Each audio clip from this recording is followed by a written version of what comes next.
Je vais vous montrer exactement ce qui va se passer. Donc, quand vous aurez reçu votre rapport de test, vous pourrez vous rendre sur votre site, sur votre PyDrive à vous, et vous pourrez créer une nouvelle personne. Par exemple, créer Denis Cohen de chez Drop Contact.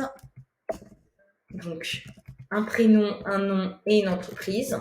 Donc là, vous allez voir que ça va me créer une fiche personne de Denis Cohen et une fiche organisation Drop Contact.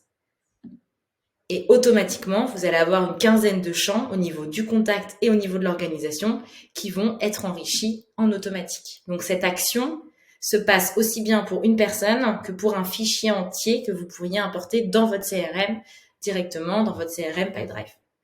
Donc là, on va laisser faire le travail. Donc, vous voyez bien que Drop Contact est connecté sur tous ces champs de la personne. Donc, on est connecté sur le full name, on est connecté nom de famille, prénom, téléphone. On récupère tous les numéros de téléphone sur le site internet ou sur le Google Maps de l'entreprise. L'adresse email, denis@dropcontact.io, qu'on a testé, vérifié, qu'on va vous qualifier pour que vous ayez vraiment toutes les informations. La civilité, la fonction de Denis Cohen et le profil LinkedIn. Il n'y a plus qu'à cliquer avant un call. Ensuite, pour les champs de Drop Contact, donc de l'organisation, on est connecté sur l'adresse, site web, tranche salariale, code NAF, secteur d'activité, numéro de sirène, numéro de TVA, nom légal de la société, profil LinkedIn de l'orga, dernier CA publié, dernier résultat publié. Si les champs ne s'affichent pas, si tous ces champs-là ne s'affichent pas directement quand vous êtes dans la vue d'ensemble, n'hésitez pas, c'est juste, il faut cliquer sur personnaliser les champs et vous allez sur modifier et vous faites en sorte que ce soit toujours visible sur la barre latérale. Comme ça, vous pourrez voir vraiment tous les champs que je vous ai cités juste au-dessus. Donc, en période de test, on intervient sur toutes les personnes dont la première lettre du prénom commence par ABCD. Donc, si vous aviez des contacts présents dans votre CRM, on a été testé, vérifié tous les emails de ces personnes-là. On a enrichi toutes les fiches organisation de ces personnes-là.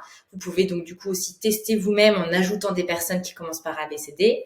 D'où l'ajout de Denis Cohen ou l'ajout de d'autres personnes que vous avez repérées sur LinkedIn pour voir exactement comment ça fonctionne. Ça, c'est la fonctionnalité enrichissement.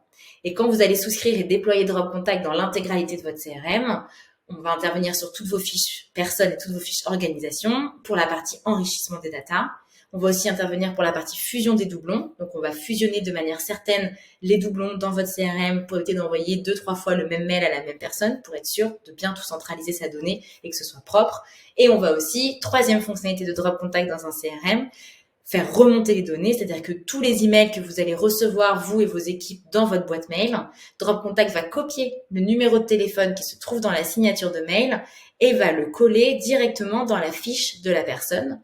Donc, c'est comme si Denis Cohen m'envoyait un email et que, automatiquement, Drop Contact ajoutait juste en dessous un numéro de téléphone mobile, 06 82, etc. Voilà, par exemple. Et donc, ça va ajouter le numéro de téléphone mobile en automatique sans que vous n'ayez rien à faire. Donc, très pratique pour faire remonter la donnée et pouvoir faire un peu de call tout en restant dans cette logique 100% RGPD.